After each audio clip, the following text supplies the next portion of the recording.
Thank you, Chairman Raskin, for your leadership. And I agree with you. An excellent panel. Thank you, everyone, for lending your insightful expertise to this issue. Clearly, the failed war on drugs has sustained a mass incarceration crisis that has ravaged Black and Brown communities, stabilized our families, and inflicted truly intergenerational trauma.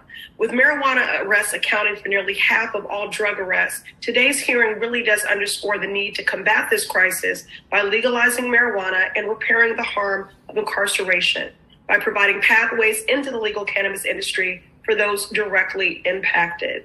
As the cannabis industry is projected to raise revenues of over $50 billion, that's with a B, dollars by 2026, a recent report found that less than 2% of the industry is owned and operated by Black entrepreneurs.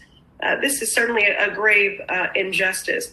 Ms. Littlejohn, would you just enumerate for the purposes of the record, what are some of the top challenges that Black and Brown folks continue to face when seeking access to the cannabis industry? Thank you, Congresswoman Pressley. Barriers to entry exist really from the outset. New entrants to the market commonly find that licenses are not available to newcomers. And if they are rendered nearly impossible to secure due to tensions between state and federal law. For example, in one state, to secure an adult use cannabis license, you would need to come up with $3 million, but you would also need to meet low income requirements at the same time.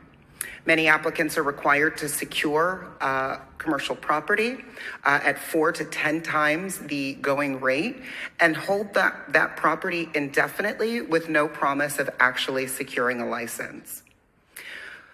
And they do all of this without access to capital and federal loans and services for small businesses.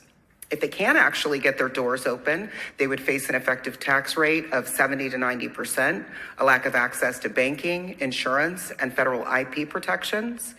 And together, this makes it nearly impossible to navigate in a market that's made incredibly volatile, both by federal illegality and competition from unlicensed and unregulated operators.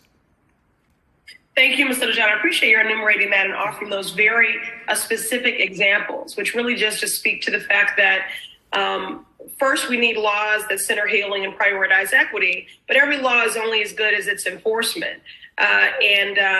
And also, it seems that even with some of those laws, we still see these inequities being perpetuated. So thank you so much for your testimony. And I will lift up that representing the Commonwealth of Massachusetts, that we did create the first in the nation social equity program, which does provide residents who were disproportionately harmed by the war on drugs with access to critical resources, grants, and low or no interest loans.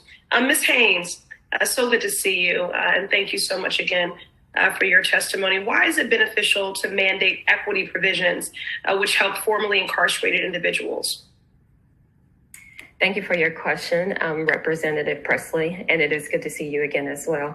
Again, as I stated in my testimony here and even in my written testimony, those of us that are directly impacted, we experience a host of collateral consequences.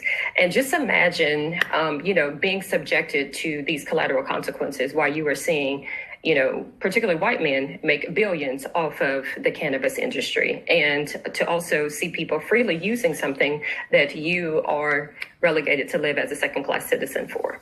And so it is with those things in mind. And so, no Congress will not be able to give me back the 4 years that I lost or any other time that anybody has lost.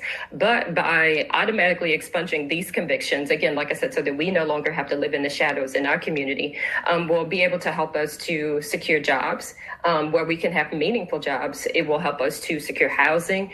It will help us to be able to get into the marijuana business if one so chooses in it. And just some various other things that will help us to be able to regain our rights to vote, to participate in our democracy fully in this country. And so there's just a lot of things that, like I said, we are relegated to live as second-class citizens in this country because of marijuana convictions. And so it is just extremely important that it is automatic expungement, not something that we have to go through the courts for, because some people may not be able to afford lawyers and all of those different things. It is something that should be automatically done for those of us who have experienced collateral consequences because of the prohibition on marijuana. Thank you for being as precise as the laws that cause the harm.